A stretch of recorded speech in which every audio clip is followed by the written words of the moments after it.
श्री परमात्मने नमः। अथ एकादशोऽध्यायः। श्लोक क्रमांक 20। द्यावा पृथिव्यो इदमन्तरं हि द्यावा पृथिव्यो इदमन्तरं हि द्यावा पृथिव्यो इदमन्तरं हि व्याप्तैः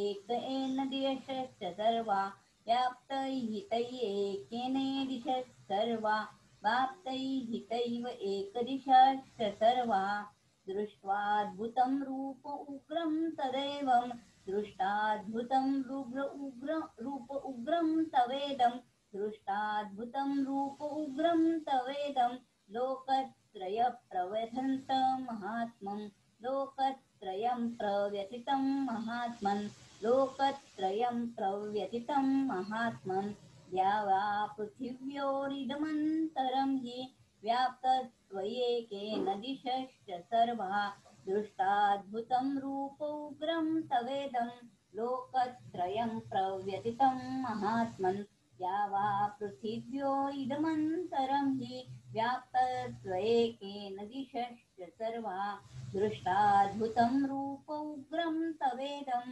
लोकत्रयं प्रव्यथितं महात्मन् द्यावा पृथिव्यो इदमन्तरं हि व्याप्तत्वयेकेन दिशश्च सर्वा दृष्ट्वा अद्भुतं रूपोग्रं तवेदं लोकत्रयं प्रव्यथितं महात्मन् त्वयि एकेन असंख्य रूपात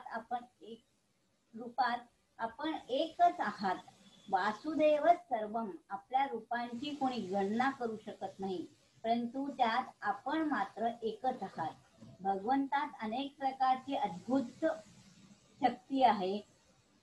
ते देश काल वस्तू व्यक्ती रूप ज्ञान योग्य इत्यादी सर्व दृष्टीने अनंत आहेत. जे आपण पाहिले नाही, ऐकले नाही, जाणले नाही, समजले नाही आणि जे आपल्या कल्पनेतच आले नाही ते सर्व विराट रूपाच्या अंतर्गत आहे. हरये नमः हरये नमः हरये नमः. आता 21वा श्लोक. ओम श्री परमात्मने नमः.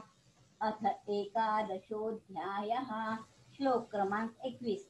अमी त्वां सुरसंघा विशन्ति अमी त्वां सुरसंघा विशन्ति अमी त्वां सुरसंघा विशन्ति केचिद्भीता प्राञ्जलयो गृह्णन्ति केचिद्भीता प्राञ्जलयो गृह्णन्ति केचिद्भीता प्राञ्जलयो गृह्णन्ति स्वस्तीत्युक्त्वा महर्षिसिद्धसङ्घा स्वस्तीत्युक्त्वा महर्षिसिद्धसङ्घा स्वस्तीत्युक्त्वा महर्षिसिद्धसङ्घा स्तुवन्ति त्वां स्तुतिभिः पुष्कलाभिः स्तुवन्ति त्वां स्तुतिभिः पुष्कलाभिः स्तुवन्ति त्वां स्तुतिभिः पुष्कलाभिः अमी त्वां सुरसंघा विशन्ति केचिद्भीता प्राञ्जलयो गृह्णन्ति स्वस्तीत्युक्त्वा महर्षिसिद्धसङ्घा स्तुवन्ति त्वां स्तुतिभिः पुष्कलाभिः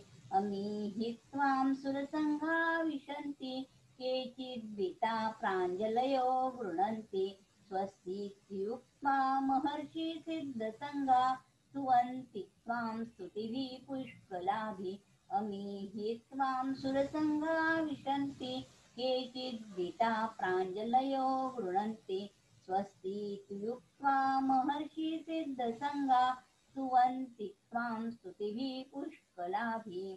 देवता, महर्षी, सिद्ध इत्यादी सर्व भगवंताच्या विराट रूपाचे अंग आहेत.